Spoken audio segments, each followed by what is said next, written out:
ही आहे मुंबईतल्या अंधेरीमधली पंचवटी सोसायटी। या सोसायटीच्या आवारातील झाडांची कत्तल केली आहे ती चक्क सोसायटीचे प्रशासक चंद्रकांत बर्गे यांनी। पर्यावरण खातं आणि महापालिकेची कसलीही परवानगी न घेता याबाबत सोसायटीतले जागरूक नागरिक जेवी पटेल यांनी याविषयी पोलिसांकडे तक्रार केली। मात्र तक्रार घेण्यासच पोलिसांनी 9 महिने लावले। एवढं होऊनही प्रशासकावर कारवाई होत नव्हती।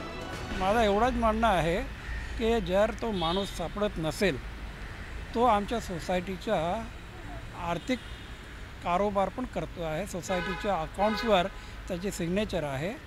उद्या काहीतरी मिसअप्रोप्रिएशन करून तो निघून गेला तर कुठून शोधणार तुम्हाला?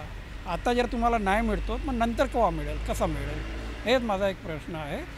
ही तक्रार कुणाच्या अखत्यारीत येते हे माहीत नसल्यानं एफआयआर नोंदवण्यास वेळ लागल्याचं पोलीस सांगतात। तर आरोपीला पकडण्याऐवजी SMS पाठवल्याचं धक्कादायक उत्तर त्यांनी दिलं। मग ते पाठपुरावा कुणी घ्यायचा की आम्ही BMCला वरी पत्र व्यवहार केल्यानंतर मग BMCने लेखी कळवलं की तुम्हीच करा ऑन बिहाफ ऑफ BMC। ते कोर्टाची परमिशन घेऊन परवानगी घेतल्यानंतर केलेलं आहे। तो बर्गेला मॅडम मी मेसेज पाठवलाय पण तो बर्गे अद्यापर्यंत माझ्या नाही।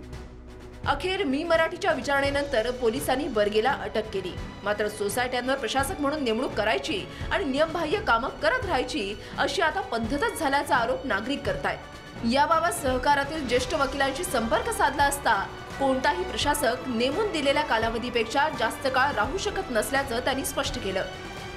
म्हणजे कुणी पण कोर्टात गेले आणि हा इलेक्शनला चॅलेंज केला पण कोर्टाने स्टे जर दिला नसेल तर जे न्यूली इलेक्टेड कमिटी आहे ते 100% आपला चार्ज घेऊ शकतो आणि सोसायटीची जे पण व्यवस्था आहे ते बघत असते। नाही म्हणजे कोणी पण प्रशासकांनी कुठलं पण कायदा हातात घेतलं किंवा कुठलं पण सिव्हिल किंवा क्रिमिनल ऑफेन्स डायरेक्टली तुम्ही deputy registrar, divisional joint registrar, DD याला कंप्लेंट करू शकतात। हा एक गोष्ट आहे। आणि सपोज क्रिमिनल असलं तर डायरेक्ट FIR पण फाडून त्याला तुम्ही अक्यूज म्हणून कोर्टात घेऊ शकतात।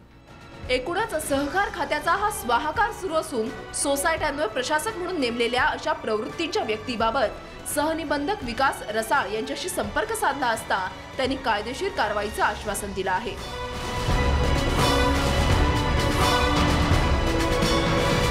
कोमल बिरादार, मी मराठी न्यूज, मुंबई।